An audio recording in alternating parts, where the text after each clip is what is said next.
on our reputation. See Bill and Lucy at Perry's Floors and More, 127 West Market Street, Princeton. You're listening to 1580 103.3 WPKY. It's 8:41 and warm. I'm going to check because I think it's probably warmer than it's almost 45 degrees. So absolutely gorgeous weather. And Misty is in the house. And Misty, we got Zach with the Jim. Thank you, Zach. Thank you for wearing that shirt because I could just read the Jim Pierce Camp 2527 Sons of the Confederate Veterans, Princeton, Kentucky. Yes, sir. That's good. That's a good looking shirt. And you guys have a big event coming up. This Saturday. This coming Saturday, the 20th. What do you guys have going on? Because I know you've got a special. I guess would you call it like a dedication or? It's basically just a brief rededication or dedication of a Kentucky highway historical marker. You've seen them dotted all over the place, commemorating different periods of history and all that. And just it's like a brief, concise description of a little bit of history. And the one that we, as a matter of fact, we raised over $4,000 this year to replace two that either been stolen or had gone missing. One here in Caldwell and one down at LB. What are those things made? Because you pass them all the time, and they're pretty darn sturdy. I didn't realize they were that expensive. They're not cheap. They are not cheap. No, sir.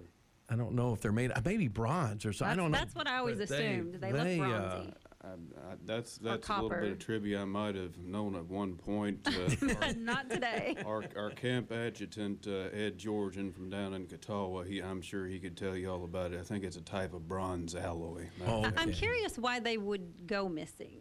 What would somebody want no kidding. with those? I have no idea. That's your guess is about as good as mine. Vandals, accidents with equipment. Well, accidents equipment. I can see, but. Yeah, but you think you'd tell somebody if you know. Right. Yeah, I would think if it was part of an accident, then you'd find out about it. Because that marks an important place. And this particular one, where's the location on Saturday, Zach? And what's it commemorating? It is. It's related to the only skirmish during the Civil War between the states that took place in Caldwell County. It was called Grubb's Crossroads, and it was very close, or near the intersection of the Hopkinsville or 91 South and Friendship Roads here in Caldwell County. Okay, so it's off of 91. The marker itself is located, as a matter of fact, on the property of Mr. Pat O'Donnell, and thanks to his good grace, he allowed us to place it right on the edge of his property, so it's easily visible from the road. Yes, sir. From the road, and I had Roy Gene Rogers in earlier this week, and he was telling me there was only one, or skirmish, I guess is a better term than battle, but one skirmish fought.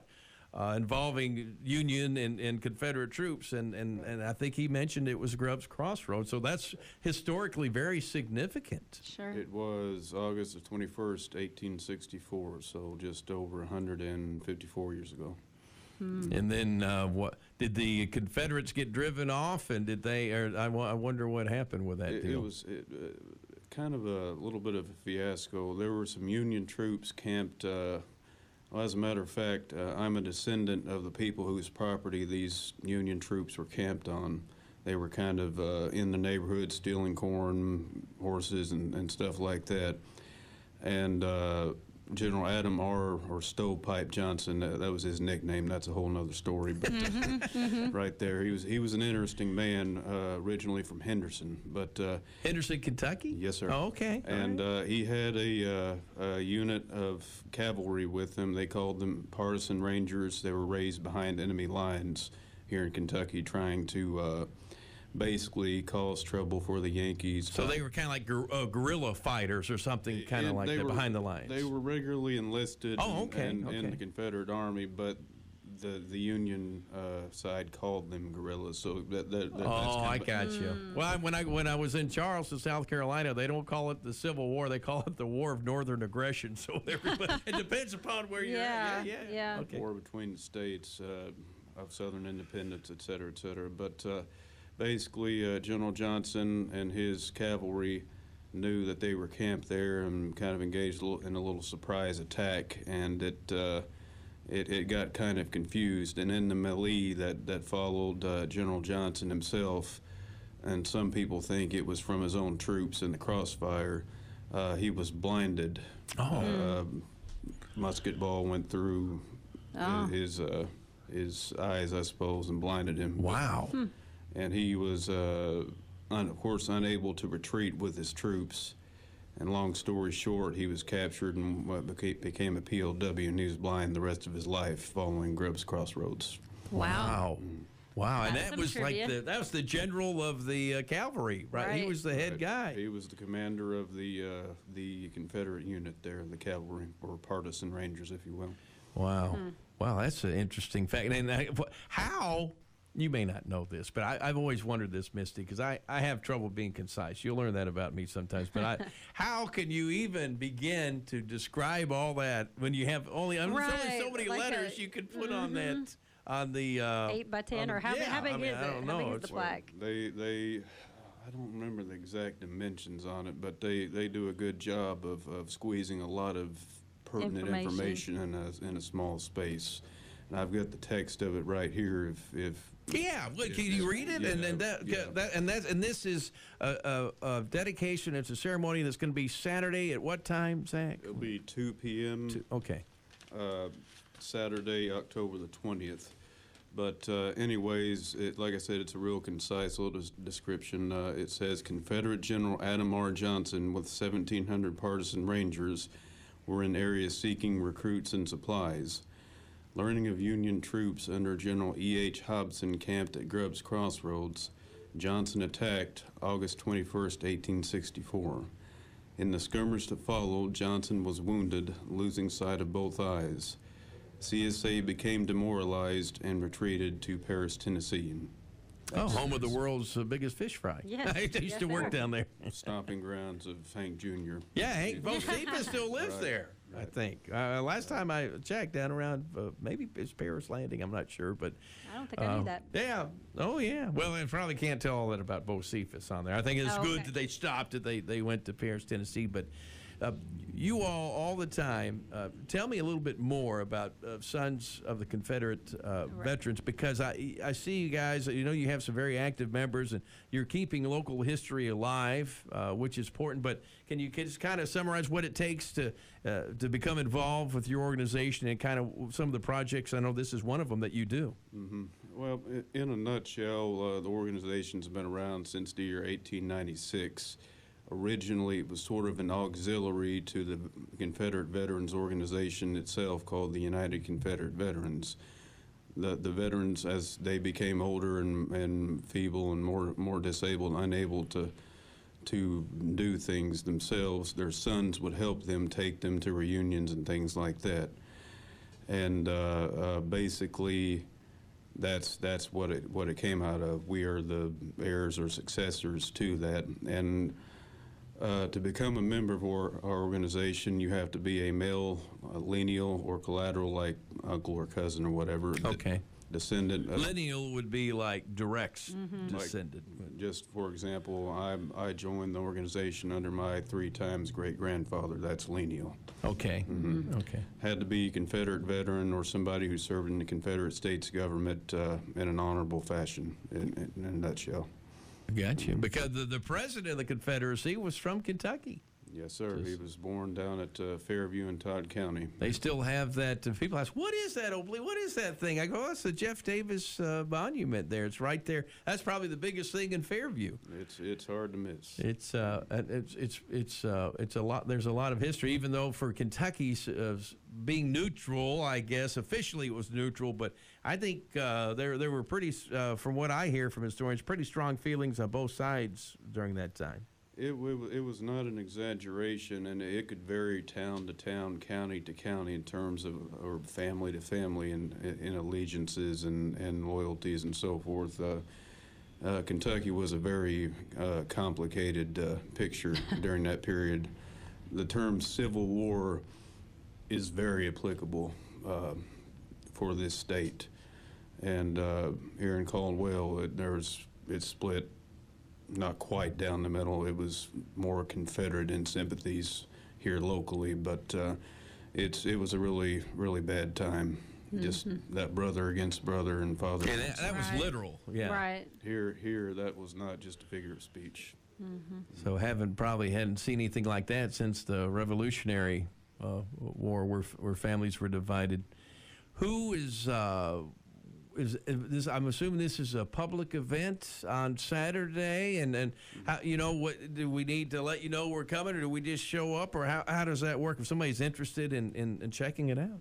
It's just going to be a very brief ceremony. Our local historian, Richard P. Poole, will give a very brief talk on Grubbs Crossroads and General Johnson and what happened there.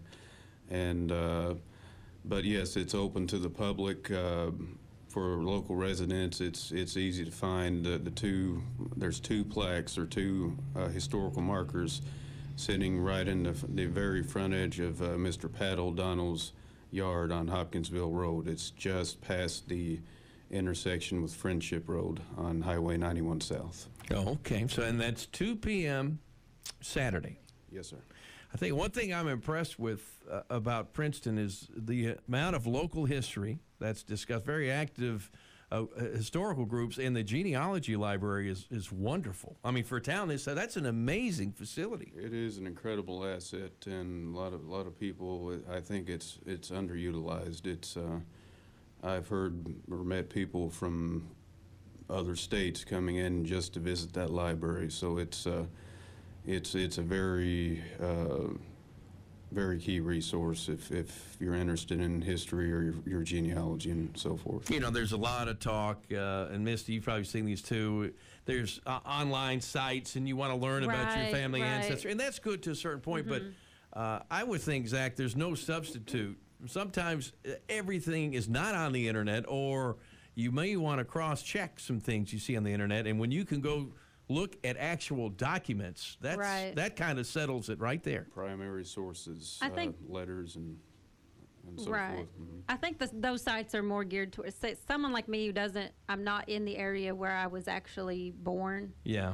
And I mean, I was actually adopted, so I don't really know where I was born. So I think internet is good for that. But I think if you are from the area, I think places like those genealogical societies are excellent. Yeah, and I've heard more than one person who's actually said that it actually draws people from all over the country when they get to a certain point in their search and they need to look at some hard documents. And because so many records during that time of the Civil War, I guess, were burned, courthouses were burned, and a lot of information was lost. Yes, and it's just a very valuable resource. For people interested in their past, and if you don't know your past, you don't know where you're going. That's. I'm a big believer in that. Yeah, you got to know where you came from, don't you? That's right. Sounds good. 2:00 Saturday afternoon, Highway 91, just past the Friendship Road intersection. And here's the good weather. You're wearing short sleeves, so you're liking this weather. See, I like this weather. A lot of people say it's too cold. This is my favorite time of year, but my wife is of a different opinion. Now, how do you handle the thermostat at home? Kids don't touch. Do you have a lock on it? Yes, it's like a sixth sense. If one of my kids has messed with it, I know. You can sense it. There's a disturbance in the thermostat force. Yeah. That's awesome. It's a dad thing, I suppose. Yeah, that's right. Well, dads do. I have the same way. I could sometimes tell if my sons are up to, I'll just call it mischief. Right? Yeah. You know that. You're a mom. Yeah. Well, that sounds good. Zach, thank you. Thanks for taking time to come in, and appreciate everything that your local organization does to keep local history out there. Because I bet you, if we had random people in Caldwell County, do you think the majority of them would know the significance of Grubbs Crossing? I would say, sadly, no. But that's part of our mission is to try to change that. Right. Yeah. Make people aware of their heritage. There's some stuff that has happened in Caldwell County you could not make. If you wrote it and took it to Hollywood, they would say this is not believable. And it's stuff that's actually, and all local communities are the same. That's true. That's true. Thank you, Zach. Appreciate it. Here's the good weather Saturday afternoon. I appreciate you coming in. Thanks for having me. Yes, sir. Here's your WPKY Weather Edge Weather Center forecast.